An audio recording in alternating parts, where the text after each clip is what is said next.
یہ multi corporation کے کاروبار کرنے والے تھے، یعنی کہ صرف یہ نہیں کہ ایک کاروبار تھا، کپڑے کا تھا یا حج پہ پانی پلانا تھا، ملٹی کاروبار تھے. اس لیے بہت سے جھٹکوں کے یعنی کہ اکنامیکل سیٹ بیکس کے باوجود آپ نے ہمیشہ کاروبار کو پک اپ کیا اور اپنے کاروبار کو پھیلایا. عام الفیل کا واقعہ آپ کو یاد ہوگا جس میں کہ وہ ابابیلیں آئیں. اس سے تقریباً میرے خیال میں 6 سال بعد آپ کی پیدائش ہوئی. اگر اس کو لیا جائے اور آپ کی شہادت کے دن کو دیکھا جائے تو آپ کی جو طبعی عمر بنتی ہے وہ تقریباً 84 ایئرس کے قریب بنتی ہے. اب 84 ایئرس کے قریب جو عمر بنتی ہے، اس میں آپ نے جو اسلام قبول کیا وہ اپنی ینگ ایج میں کیا، ارلی 30s کے اندر جو ہے وہ اسلام قبول کیا. ان سیرت پہ، ان کی حیا پہ، ان کی ان احادیث پہ جو انہوں نے نہیں اوروں نے ان کے بارے میں بیان کی. حضرت عمر خطاب بھی اس میں شامل ہیں، حضرت عثمان بھی، حضرت ابو بکر صدیق بھی، امام علی کرم اللہ بھی. ان کا تذکرہ کریں گے. مفتی یاسین بھائی ہمارے ساتھ. السلام علیکم غلام یاسین، خیریت سے ہیں؟ ہمارے ساتھ جب انتہائی محترم سائیں، السلام علیکم سر، خیریت سے ہیں؟ الحمدللہ. اور ہمارے ساتھ کراچی سے شہریار داؤد بھائی ہے. شہریار داؤد بھائی السلام علیکم. اور ٹیلی فون پہ کچھ دیر کے بعد علامہ طاہر اشرفی ہمارے ساتھ ہوں گے. سعد بھائی آپ سے اجازت ہے شروع کر لوں بات کو.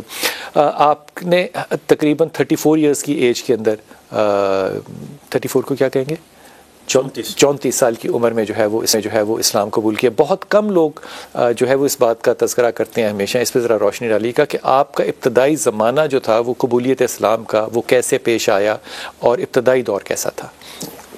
بسم اللہ الرحمن الرحیم. اللہم صلی وسلم وبارک علی سیدنا و مولانا محمد وبارک وسلم وصلو علیہ. بہت شکریہ بلال بھائی، آپ نے وقت دیا. دیکھیں حضرت عثمان غنی رضی اللہ عنہ، جیسا کہ آپ نے ابھی کہا کہ آپ تاجر تھے، اور جہاں تک میں نے مطالعہ کیا کہ آپ غلے کے تاجر تھے، غلہ بھی آپ خریدتے تھے، اس کو بیچتے تھے. اس کے علاوہ اور بھی کاروبار ہوں گے. آپ کی غنا، آپ کی یوں سمجھ لیں کہ آپ کی سخاوت، یہ تو بڑی مشہور ہے. اچھا، کہنے والا بھی سخاوت ہے. اللہ تعالیٰ ان کے نقش قدم پر ہم سب کو چلنے کی توفیق عطا فرمائے. حضرت عثمان غنی رضی اللہ عنہ، آپ ابتدا میں جو لوگ اسلام قبول جنہوں نے کیا ہے نا، آپ ان شخصیات میں سے ہیں، چوتھے. سب سے پہلے اسلام قبول کیا حضرت صدیق اکبر رضی اللہ عنہ نے بلا تعامل. اور پھر بات کو مختصر کروں کہ حضرت سیدنا صدیق اکبر رضی اللہ عنہ آپ کے کہنے پر یا آپ کی تبلیغ پر یا آپ کے اسلام کو پہنچانے پر حضرت عثمان غنی رضی اللہ عنہ آپ نے بلا تعامل، کوئی زیادہ سوچ بچار نہیں کی، اور فی الفور اسلام کو قبول فرمایا. اور جیسے ہی آپ نے اسلام کو قبول فرمایا تو بے شک اسلام کو بڑی تقویت ملی. ظاہر ہے دنیا میں زندگی گزارنے کے لیے ایک مال و دولت کی بھی ضرورت ہوتی ہے، اور حضرت سیدنا عثمان غنی رضی اللہ عنہ وہ شخصیت ہیں کہ جنہوں نے اپنا یوں سمجھ لیں کہ پورے کا پورا مال اسلام کے لیے وقف کر رکھا تھا. آپ نے بڑی دلچسپ بات کی کہ بغیر کسی تعامل کے، یعنی کہ بغیر کسی ہیزیٹیشن کے اسلام قبول کیا. آپ کو پتہ ہے کہ کیوں کیا بغیر تعامل کے؟ کیوں؟ اس کے اوپر ایک بڑی اچھی میں نے روایت پڑھی، اور خدا کی قسم پڑھنے کے بعد نا اپنے جاہل ہونے کا اور اپنے ناانصافی کرنے کا کہ ہم تذکرہ نہیں کرتے نا، احساس ہوتا ہے. آپ نے رسول پاک صلی اللہ علیہ وسلم کو فرمایا کہ میں شام سے آ رہا تھا تو میں ایک جگہ پہ میں رکا تو وہاں پہ اللہ نے مجھ پہ غنودگی طاری کر دی، اور جب غنودگی طاری ہوئی تو ہمیں آواز آئی غائب سے کہ جس محمد کا صلی اللہ علیہ وسلم کا انتظار تھا وہ رسول پاک صلی اللہ علیہ وسلم جو ہے وہ مکہ میں ظہور ان کا ہو چکا ہے. تو وہ کہتے ہیں کہ میں اس غنودگی کے بعد جو ہے وہ ذہنی طور پہ تیار تھا. تو یہ تو اللہ نے میرے پہ رحم اور برکت کی کہ ابو بکر صدیق نے آ کے میرے لیے آسانی پیدا کر دی اور میں گیا. تو وہ جو الہامی کیفیت ہے، دیکھیے صحابہ کے ساتھ ایسا نہیں ہوا کہ اللہ کی طرف سے الہام آیا ہو کہ اسلام قبول کیا جائے. سیات میں سے ہیں جن کو اللہ نے راستہ دکھایا. کچھ چیزیں ایسی ہوتی ہیں جو اللہ تعالیٰ کی طرف سے ہبہ ہوتی ہیں، جس میں انسان کا یوں سمجھ لیں اللہ کی طرف سے تحفہ آتا ہے، اللہ تعالیٰ کی طرف سے تحفہ ہے. اسی طرح حضرت عثمان غنی رضی اللہ عنہ آپ پر بھی اللہ تعالیٰ کی طرف سے ایک تحفہ ہے. اور دیکھیں نا، مال و دولت تو سب کے پاس ہے، لیکن جو سخاوت حضرت سیدنا عثمان غنی رضی اللہ عنہ کی ہے اس کا فیض آج بھی جاری ہے. اور میں نے یہ پچھلے دنوں یہ بات میرے بھی سامنے آئی کہ آج بھی حضرت سیدنا عثمان غنی رضی اللہ عنہ آپ کا وہ اکاؤنٹ آج بھی موجود ہے, موجود ہے جی. اور وہ جتنا مال آتا ہے نا وہاں سے, جتنے اسباب آتے ہیں, جو بھی چیزیں, اور وہ آج بھی امت مسلمہ کی خیر کے لیے استعمال کیا جاتا ہے. اور یہ حضرت عثمان غنی رضی اللہ عنہ کی سخاوت ہے. اور آپ وہ صحابی رسول ہیں کہ جن کو نبی کریم صلی اللہ علیہ وآلہ وسلم نے ظاہری حیات کے اندر متعدد بار جنت کی بشارت عطا فرمائی. اور اس جنت کی بشارت سننے کے بعد آپ دیکھیں کہ آپ نے یہ نہیں کیا کہ میں اب عبادات چھوڑ دوں اب یہ, بلکہ آپ گریہ و زاری میں, آپ زہد و تقوی میں اور زیادہ اللہ تعالیٰ یہ جو بات کی اس کو ذرا بڑھاتے ہوئے, وہ حضرت عثمان غنی جو ہے وہ ایک قبر کے باہر کھڑے تھے اور وہاں پہ رو رہے تھے. تو صحاب نے یہی بات کی جو کہ سعود بھائی نے کی کہ آپ کو تو اللہ تعالیٰ کے رسول صلی اللہ علیہ وسلم نے جنت کی بشارت دی ہوئی, تو آپ یہاں قبرستان میں کھڑے قبر کے اوپر کیوں رو رہے ہیں؟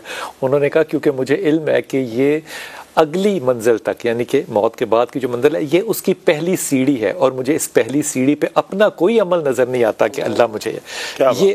اچھا, جو بہت بڑی ایک خوبی ہے حضرت عثمان غنی کی, وہ یہ کہ آپ کی ہجرتیں جو ہیں وہ پہلی بھی ہیں اور مدینے تک بھی ہیں. ان پہ جائیے گا ذرا. بسم اللہ الرحمن الرحیم. بلال بھائی بہت بہت شکریہ. سب سے پہلے تو میں آپ کو, آپ کی پوری ٹیم کو اور آپ کے چینل کو خراج تحسین پیش کروں گا کہ آپ نے سیدنا عثمان غنی رضی اللہ عنہ کی سیرت اور ان کی فضیلت کے اوپر ایسا پروگرام کیا ہے. اللہ پاک کی جناب میں دعا ہے کہ اس کو اپنی بارگاہ میں منظور قبول فرمائے. سیدنا عثمان غنی رضی اللہ عنہ آپ سلیم الفطرت ہیں.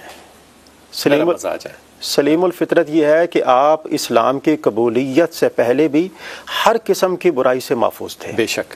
اور اسلام نہ شراب, نہ بت پرستی, نہ کوئی اور ایسی غفلت بھی نہیں کی آپ نے. اور عرب کے پڑھے, اور یہ جو بات ہے یہ محبت میں نہیں کہہ رہے, یہ تاریخ سے کہہ رہے ہیں. کوئی یہ سمجھے کہ ہم ایسے ہی کہہ رہے ہیں, یہ تاریخ سے بات ہے کہ آپ کے ہاں کوئی ریکارڈ نہیں ہے کہ آپ نے کبھی بت پرستی کی ہو یا آپ نے کسی غلط محفل میں کوئی بالکل نہیں بیٹھے. اور آپ کا شمار جو ہے وہ عرب کے انتہائی پڑھے لکھے لوگوں میں ہوتا ہے. دیکھیں ابھی آپ سیدنا عثمان غنی رضی اللہ عنہ کے ایمان قبول کرنے کی بات کر رہے تھے نا, انہوں نے ایمان قبول کیا کیوں؟ کیونکہ وہ سلیم الفطرت تھے. سلیم الفطرت جو ہے نا مزاج شخص, اس کی ایک علامت یہ بھی ہوتی ہے کہ وہ حق کو قبول کرنے والا ہوتا ہے. کیا بات ہے.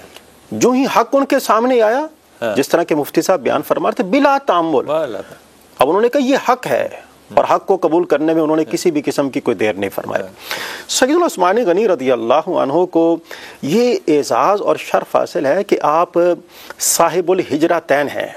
ایک تو آپ نے ہجرت جو ہے وہ حبشہ کی طرف فرمائی. اچھا, حبشہ 2 ہجرتیں اس کی طرف ہجرت فرمائی. اور اس میں ایک اور بڑی خوبصورت بات ہے, آپ نے صرف خود نہیں ہجرت فرمائی بلکہ اپنی فیملی کے ساتھ ہجرت فرمائی. اور امیر بن کے گئے, امیر بن کے اپنی فیملی کے ساتھ ہجرت فرمائی. اور مدینہ منورہ کی جانب جو آپ نے ہجرت فرمائی, یہ بھی آپ نے اپنی فیملی کے ساتھ ہجرت فرمائی. اور یہ دیکھا جائے تو تاریخ کے اندر واحد ایسی شخصیت ہیں کہ جنہوں نے اپنی فیملی کے ساتھ اسی طرح 2 ہجرتیں جو ہیں وہ فرمائی ہوں. اس اعتبار سے دیکھا جائے تو تاریخ اسلام کے اندر سیدنا عثمان غنی رضی اللہ عنہ کو صاحب الہجرتین کا خطاب جو ہے وہ بھی دیا جاتا ہے.